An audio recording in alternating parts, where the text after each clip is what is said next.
We've all suffered grief and loss in our lifetime, and perhaps that's especially true over the past few years. I'm joined today by Dr. James Lew. He's a family medicine doctor and obstetrician, and he's here today to help us understand grief and assure us that it's okay to grieve the loss of loved ones. This is Ask the Experts, a podcast from Salinas Valley Memorial Healthcare System. I'm Scott Webb. Dr. Lew, thanks so much for your time. Let's start here. What are the different types of grief? And generally speaking, why do we grieve? There's, as you know, many different types of grief. We grieve, I would say, on a daily basis on something, But what I'm talking about is bereavement today. That is the grief one experiences losing a loved one. And that, as we know, with the pandemic has been magnified tenfold. There are estimates by sociologists that for every person that has died of COVID during the pandemic, 9 grieving persons are left behind in its wake of that death. And so, we have this crisis that we're in the midst of that I think we're just beginning to understand. And that's something that I think we need to begin to acknowledge as a society. And I see it manifest itself in my clinical practice on a daily basis almost. And, I think from the highest levels of leadership in our government, it's time for us to maybe invest some time and money into maybe addressing these, where there's really a huge public health issue. Yeah, it really is. And is it that there's a stigma attached to mental struggles and mental health? Like, why don't we do a better job? What can we do to encourage folks to put time and money and effort into understanding and accepting that people need to grieve? I think it's a fundamental part of our human experience to grieve. If we live long enough, we will lose loved ones. And, I think all the great religious traditions have addressed this issue. For example, I know here in Salinas, where I live, a huge Catholic community, people will say the rosary for 9 days in a row, for example. And one can look at that superficially as a religious tradition, but actually it's a very profound process of processing one's grief and processing one's bereavement. Unfortunately, those opportunities were cut short with the pandemic because of obviously issues with contagion. We weren't able to get together in congregations to share our communal grief and process the bereavement. And I think that has been detrimental to our society, to the fabric of our society. But that said, now things are opening up, thank God, and we're able to get together in churches and synagogues and grieve together. And that's a very important process for one's communal mental health, so to speak, and one's own personal health. And I think it's imperative that we, as clinicians, as nurses, as social workers, become aware of the prevalence of bereavement around us and the psychosomatic manifestations. Yeah, I think you're right. And I wanted to talk to you a little bit about sort of the healthy ways that we can try to overcome grief. And you mentioned, now that we're out of COVID a little bit and folks are being able to get together and grieve, maybe that's one of the healthy ways. But what are some of the other healthy ways that folks can grieve? There is good grief. I think of Charlie Brown when I was growing up. I was thinking that when you said good grief. Exactly. Yeah. And I think as I've matured and, grieved the loss of my own loved ones, I realized the first thing is to acknowledge your loss. I think that's very important. That is to say, take the time to grieve. I think it's important to remember your loved ones. One format that I have found very helpful is a grief support group. There's one here in Salinas that does meet on Thursdays. A shout out to Mick Erickson, who's a wonderful man who's dedicated his life to helping people grieve. That's held at the VNA Hospice Center on Thursdays here in Salinas. It allows the time and space to share what are very profound feelings that people are enduring, sometimes quietly.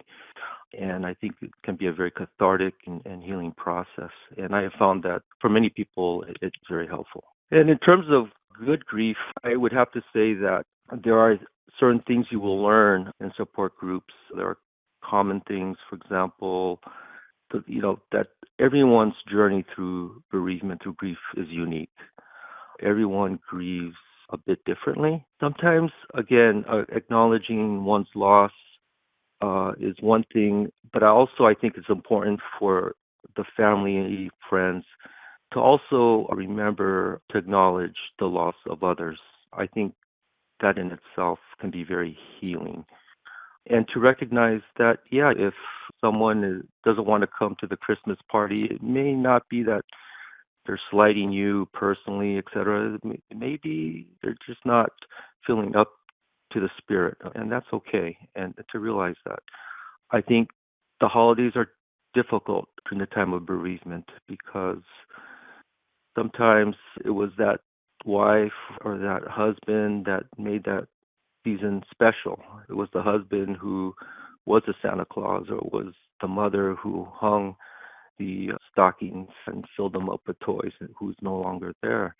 And I think these moments can conjure up memories that can be, let's say, sorrowful, and that's okay.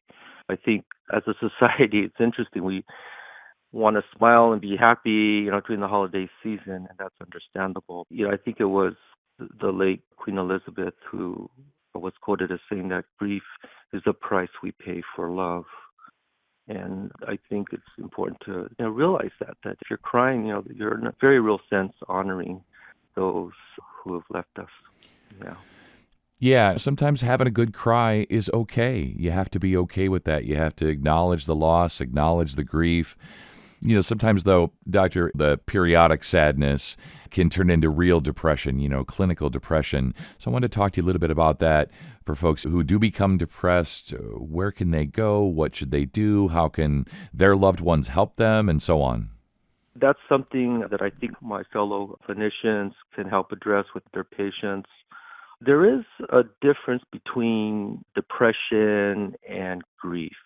And it's interesting because I think it's taken time for the mental health community to realize that. It's interesting when you look at grief, symptoms of grief tend to actually peak at about 6 months after the loss of a loved one.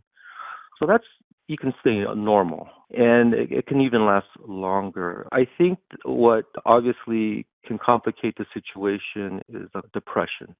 And as we know, major depression can be very debilitating, a very serious illness, and needs to be treated medically as well as psychologically. And I think that if someone is incapacitated, can't function, can't focus on their job or their activities of daily living, that's a serious issue, and they should go see their doctor and have he or she address that issue with them. Many times medication may help if there's a coexistent severe depression. We were talking about good grief. There is also bad grief, and that is to say sometimes people start to self-medicate, and that can be very dangerous with alcohol especially. And we do know that, for example, many children and teenagers have lost loved ones at a very vulnerable age, and that's when experimentation with sex and drugs can spike. And so I think as parents, as grandparents, that's something to be aware of, maybe to hopefully lovingly counsel our youngsters as well. And again, this is a huge crisis right now, and I think we need to acknowledge it and start to address it on these levels. And by the way, for maybe the healthcare workers listening to this, recently there was a debate among the psychiatric community, the psychiatrists and psychologists got together, and actually they did recognize that there is something called prolonged grief disorder. And there was a lot of debate and decided, okay, if someone can't function at 1 year after the loss of a loved one, we'll call it prolonged grief disorder. And I hasten to add there was a lot of pushback because people did not want to pathologize, which is really a normal human experience. But they thought that they'd put it into this book called the DSM-5, which is the Bible of psychiatrists. And it's about maybe 4% of the population. Doctor, this has been great. Really appreciate your compassion, your expertise. Thank you so much. You stay well. Thank you. And if you found this podcast to be helpful, please be sure to tell a friend, neighbor, or family member and subscribe, rate, and review this podcast. And check out the entire podcast library for additional topics of interest. This is Ask the Experts from Salinas Valley Memorial Healthcare System. I'm Scott Webb. Stay well, and we'll talk again next time.